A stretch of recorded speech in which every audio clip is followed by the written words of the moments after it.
Shall we begin? The winter is coming.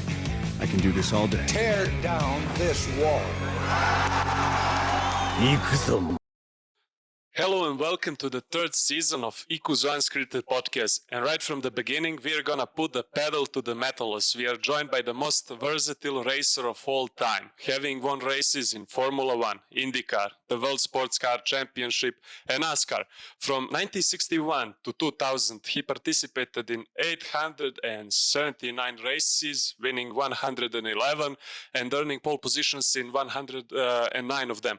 The living legend and the driver of the century, the G.O.A.T, Signor Mario Andretti. Mr. Andretti, IKUZO means let's go. So are you ready to go genuine, uncensored and unscripted with us today? E grazie mille per l'opportunità. Well, thank you for having me, Peter and Luca. Nice to meet both of you. As well. So, Mr. Andretti, your life seems like an incredible screenplay. Hollywood would fight over it for the biopic movie. From leaving Montana to migrating to the USA, then racing secretly with your twin brother, winning championships. And I believe you'll never forget the first time you sit behind the wheel. So how did it feel? Well, I felt that finally the dream was becoming a reality, really. It's just we worked for about 2 years to build a car to race locally. And when we finally ready to race, we were still underage by law.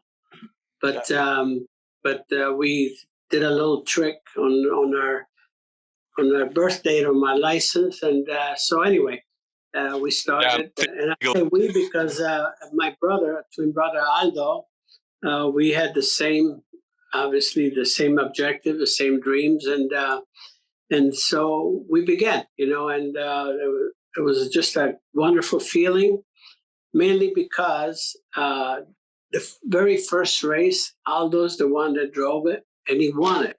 He won the very first race, and then the following week, I did the same thing.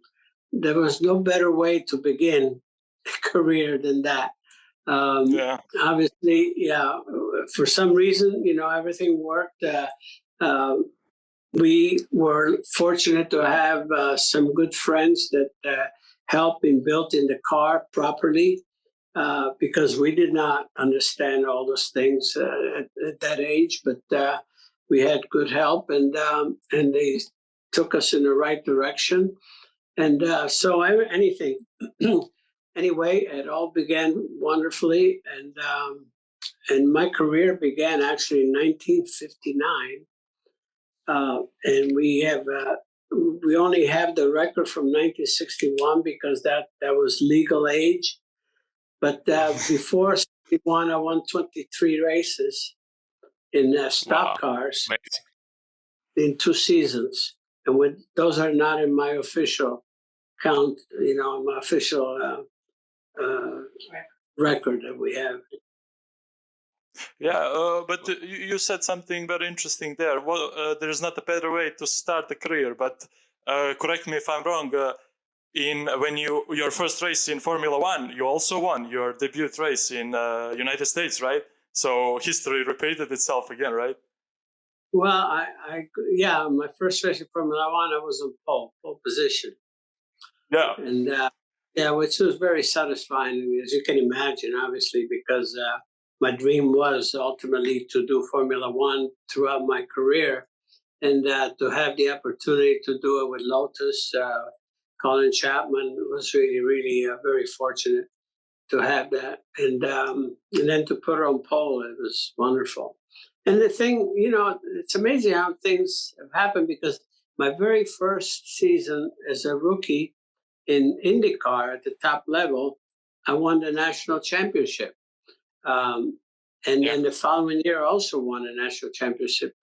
So I was lucky to connect with the good teams, people that gave me the proper equipment, which is very important, as you know, to be able to get the job done. So. Yeah, and you have managed to be among the best racer of the year in 3 decades, and I doubt anyone else did that. Is that right? In 60s, 70s, and 80s, and later you were proclaimed to be the racer of the century. So even without these official races you had as an underage racer, it's really a lot of achievements that you gathered through the years. And among all of that, which is your favorite? Is it in Formula One or NASCAR Or Indy? or You know, Indy? it's all very important, obviously, but my love for the sport began watching and being interested in Formula One because when I was just a young man, I was still in Italy, and in the early 50s, I keep saying Italy was very prominent in Formula One with Ferrari, Maserati, and my idol was Alberto Ascari. Um, for some reason, I was very drawn to him, but of course, I had special appreciation for the others, Fangio, Kling, and Moss, and Castellotti, and on and on. So I was just very infatuated with the sport, and when I saw my first Formula One race in Monza at age 14, 1954, it was just so if I could ever become a racing driver, it'd be the only thing I will ask God to give me. So again, it's just I don't even know if I'm answering your question, but Fast talk. yeah, but again, I had deep love and burning passion from when I was very, very young. And but to answer your question, Formula One was what began for me. When I came to America, I always had this objective to ultimately give me an opportunity to do full time in Formula One, and I had that opportunity, of course, with Colin Chapman. Yeah, I mean, you mentioned so many great names, Ascari and Fangio and Colin Chapman. You had a chance to be very close with Mr. Chapman, who is, I mean, for not just for the racing fans, but for car fans, so to speak, worldwide. He's almost a larger than life figure because Lotus is so legendary. I mean, even today. But what was Colin like to you, this larger than life persona to us? What was he like to you? Because you were very close, right? Yes, very close, and we obviously not only for business, but we developed a very good, lasting friendship. When he promised me back in 1965 when Jim Clark won the race and I finished third at Indianapolis.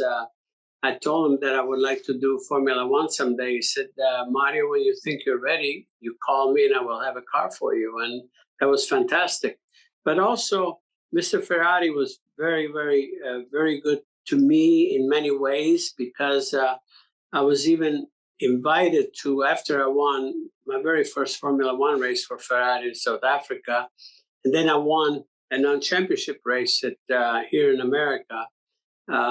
In Ontario, and with Jackie Stewart finishing second in both races, he offered me a drive, but I couldn't do it because of my contracts at the time. But along the way, even driving sports cars and so forth, I always dealt directly with Mr. Ferrari, and you talk about a person bigger than life in so many ways to all of us in the sport.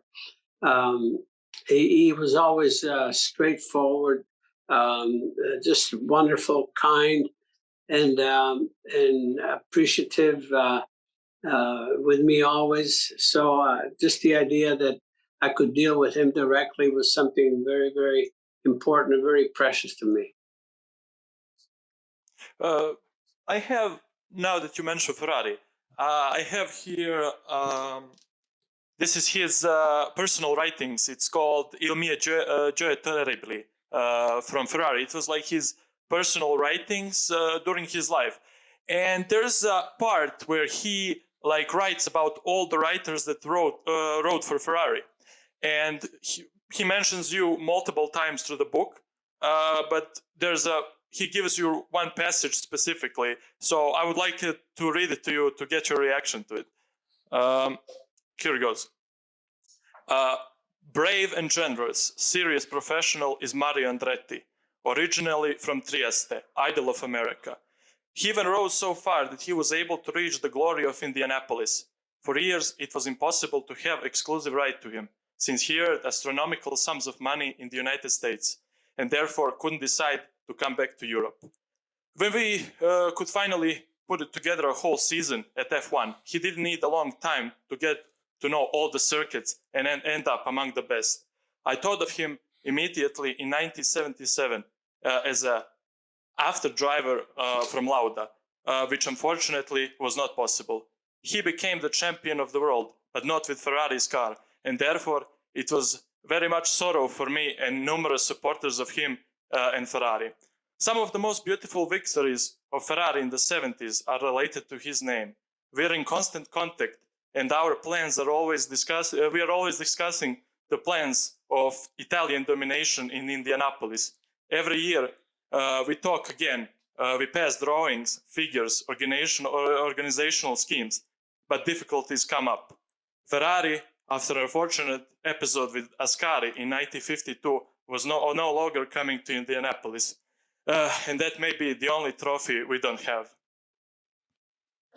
It's very true. In fact, as you mentioned, there was a time in 1972 where they already had even a design of a car for Indianapolis, and then all of a sudden, when Fiat with Agnelli, when they bought Ferrari, they decided to just concentrate on sports cars and Formula One. So that potential program was, was finished, and it's a shame, but like you said, in '77 we almost came together, but I already had a commitment with Lotus to continue, during the best thing to me when I look back at my opportunity with Ferrari was that the very last experience in Formula One was with Ferrari also in 1982. I know it was very sad season there. We're losing, Jacques Villeneuve and Didier Pironi, but for me, that represented an opportunity to do my very last experience with Ferrari, which was very precious, as you can imagine. Yes. Yeah, but you now have one new experience with Ferrari because you have Ferrari in your collection. Am I right? I want to ask you, can you say that you are retired, or do you still feel that need for speed? Because I believe you do feel, because you wouldn't drive a Lambo or Ferrari if you didn't. Oh, I will always have the need for speed, because I drive a two-seater race car, and I'm going to be driving, doing a test with McLaren Formula One in a few weeks. Yeah, incredible. And Zach Brown is a good friend, and he promised me that he will give me that opportunity. So I really look forward to it. Well, that's crazy. Mentioning all these names, all these celebrities, and I heard your interview where you spoke about meeting Paul Newman and being starstruck, but now, and Paul Newman became your friend later, and you are now some kind of celebrity for celebrities. You even draw a future president of the United States, Donald Trump, in reality show. And later you were his guest when Mattarella, president of Italy, came. So are you aware of how legendary you are? Yeah. Well, been very fortunate in life to have the opportunity to meet some, interesting people, of course. I think the sport gave me so much that I think it opened up many doors for me. And I have a special appreciation for people that have done something unusual, something good in life, obviously, something interesting. Yeah, let me ask you this. You mentioned, I mean, like Peter mentioned, you're still driving. You're going to do the test with McLaren. As a fan, I know how Formula One is tough on the body, like physically. I think the people who genuinely don't follow racing sports don't know how physically demanding those are. How did you keep in shape all those years to even at 60 drive at Le Mans? How did you, and mentally also, but physicality, what was it like? Well, again, you just stay tuned. Your body. You know what you need to do from the standpoint of your physics. I mean, your physical condition. And I don't do anything extraordinary, but enough, to stay in shape. And even just driving the two-seater car, which is very heavy and clumsy things, it's a good thing for me. It's very stiff and so forth. So that gives me reason again, to stay in particular shape. So I think, so far I haven't had any issues from that standpoint.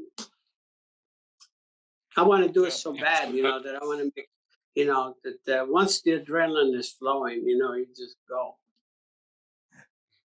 Yeah, and but anybody can hit 100 miles per hour. But it is important to make a difference between the drivers like yourself who learned to control that machine, and some random idiots from our generation going by the quote "drive fast, die young," going wild, insecure.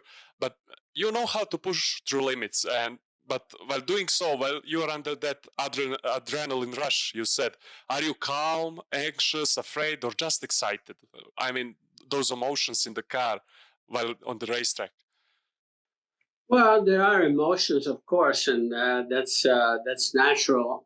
But I want to do it. I'm enjoying it so much that I stay very calm when I'm doing that. It feels like it's really my, I don't know, we call it here my rodeo, if you will. It's just it's my element.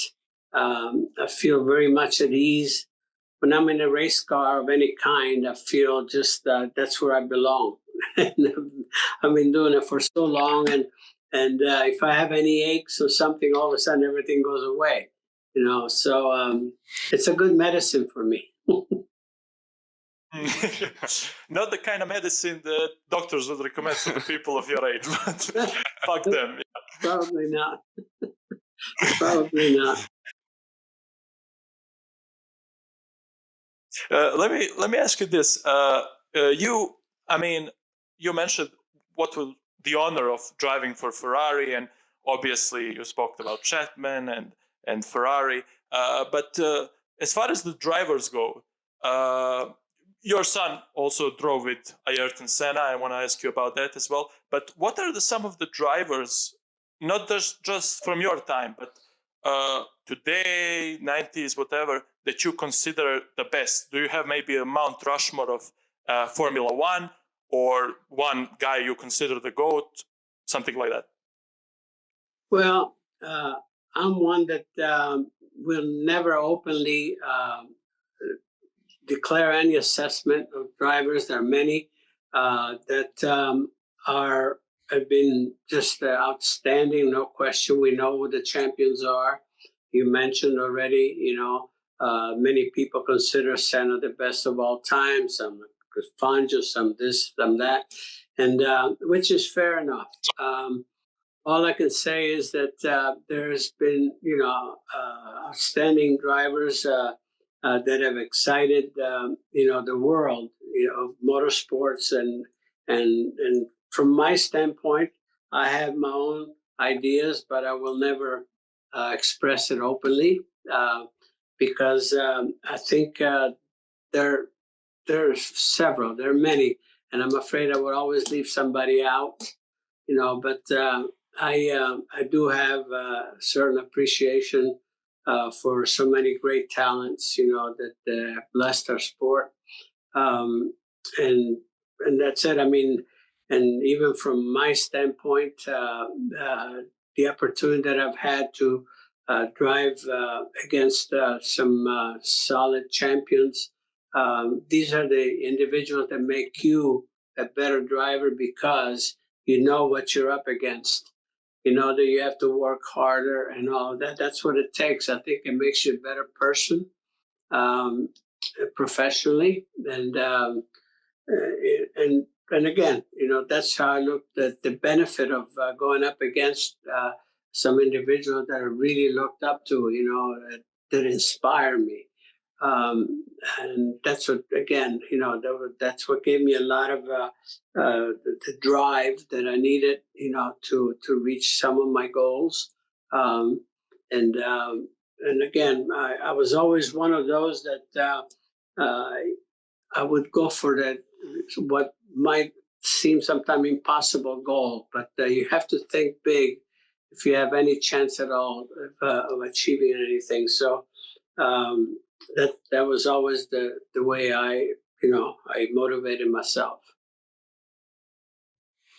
Yeah, and I just remembered one of your words, and I will paraphrase about Luca mentioned the mindset before and being physically and mentally prepared for races. And you spoke about you and the other racers. You knew that some of you wouldn't be there at the end of the season, and it's like going to war. And they're just a special mindset not every person can have. So kudos to that. And you, Luca mentioned your son, and it seems the speed runs thick in your veins. Both your son and your grandson, they are racers. You even raced your son on the Father's Day. Is that right? When you won. Yeah. And so watching your son and now watching your grandson cheering for them, do you see yourself in your grandson, for example, right now? Well, in some ways, I do. I don't know if anybody ever had the passion that I had, that I still have for the sport, but nevertheless, you're talking about my son Michael, especially. I've had the opportunity to drive against both my sons, Michael and Jeffrey, Mm-hmm. and Michael was the more successful one. Jeffrey was not very fortunate. He had some, some accidents. That one that actually ended his career. But Michael, him even being my teammate, at the end of my career was very special, very very precious to have that. My son, on the same team and so forth. And you know that in IndyCar, Michael and I were on podium 15 times, and 10 times we were finished first or second, and five times. What was it? 5 times first and second. Oh yeah, and I think it was 10 times on the front row of an IndyCar race. So those are great memories for me as a father, to have had the opportunity to do that with my own sons. And as you can see, between my brother Aldo and myself, there've been 4 and 4 race drivers in the family. They've had various success here and there, but you can see it's definitely a family business. Motor racing is. Yeah. Yeah, I mean, one of the things when I was listening to you, when you were speaking about your son shortcoming, to call it like that, in Formula One, when he was teaming up with Senna, you said something that stuck with me. You said, I came from a place, I'm paraphrasing it a little bit, I came from a place where I was told I couldn't, but I wanted to. And my son came from the place where he said he could. He was said that he could do it. So he didn't exactly have the drive like I had. That kind of stuck with me. Do you think, in your experience, that we need to have some kind of struggle, some kind of backlash facing us, our dreams, our goals, to actually achieve them? Well, I don't know if it was taken out of context as far as Michael, especially. He had tremendous. He had tremendous drive, to win and so forth. The only thing I might have said, maybe he did not enjoy the sport as much as I did. That's the only thing that I think is a difference between us, because when I really wanted it, it almost seemed like impossible. Couldn't have it. When I was in Montana, I was already, as a young man, driving down the hill with a buggy, and trying to play race driver. I didn't know why, but it's something that captured me early on. And then in Italy, in Campo Profughi, in a refugee camp, there, everything seemed impossible. So when I finally reached that level where I could do it, I thought I was in heaven. Well, with my own kids, all they had to do is express themselves that they want to do it, and I could pave the way. So the same passion could not be there. That's all I said. That's the only difference.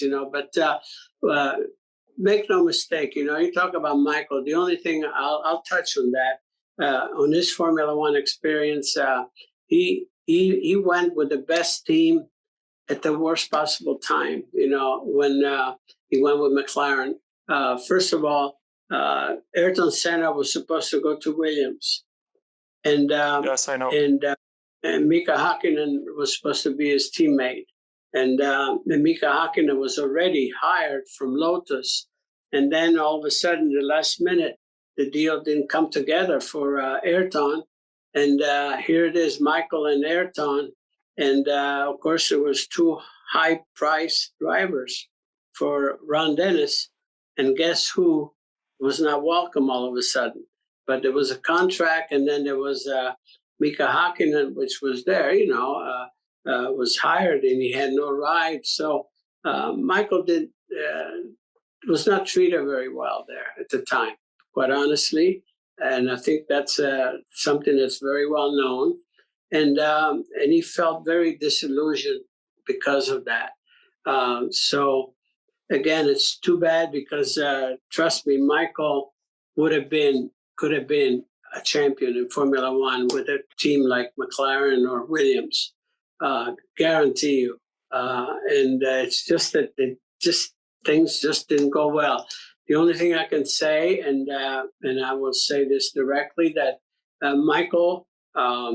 If he would have been, I think, more persistent, he could have probably waited and get an opportunity, maybe with Williams or even again. I think McLaren probably would have renewed the contract once Ayrton went to Williams, but he didn't want to wait. He was afraid he wouldn't have a ride, so he came back to the States.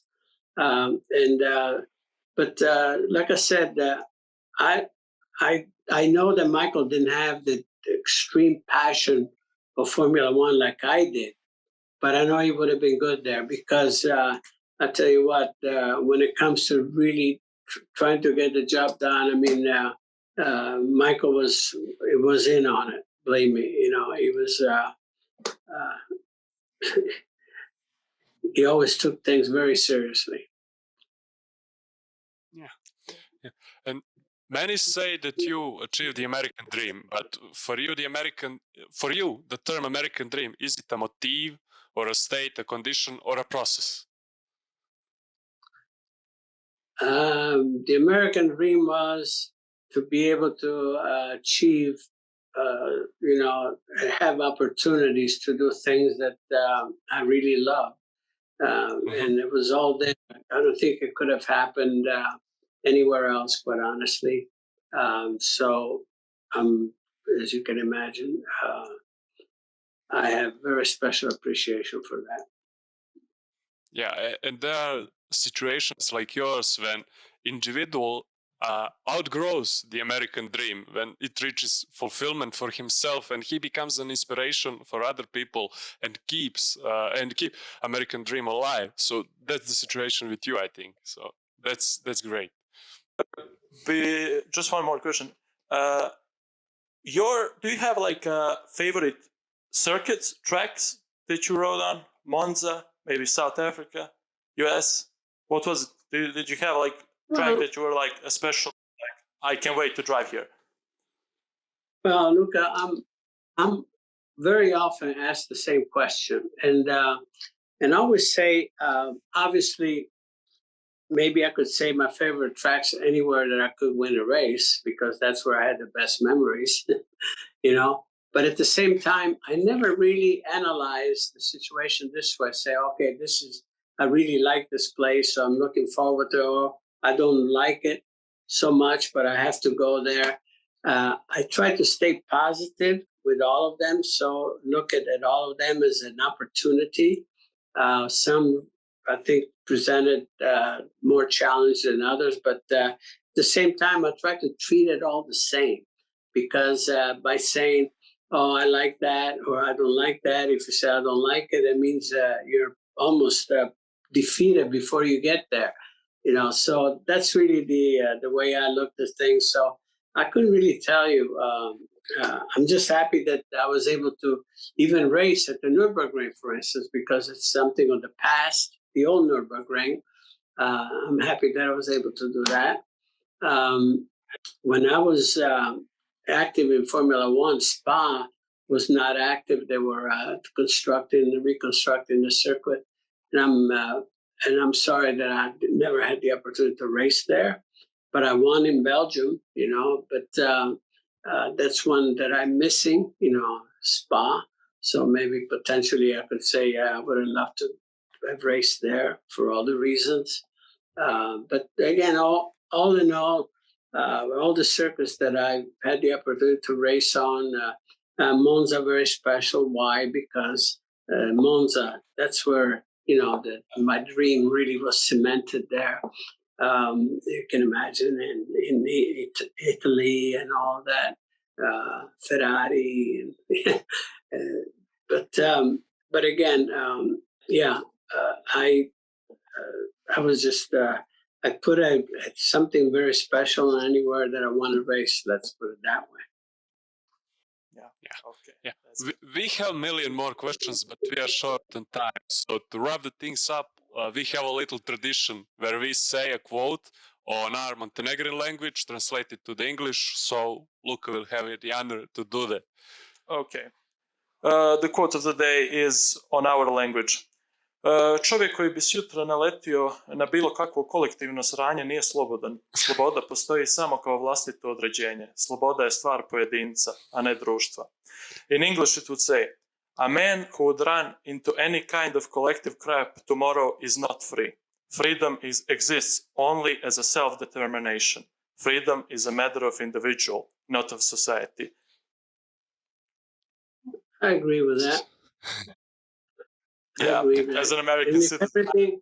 If everything seems under control, you're just not going fast enough. Yeah, that's that quote. That's the lesson. Yeah. So, Mr. Andretti, thank you for this opportunity. It was such a pleasure to talk with you today. Yeah, definitely. Well, I'm going to thank you, both of you. Thank you, both of you. Thanks for having me. Yeah. Yeah, very nice. Yeah. Cheers. Thank you.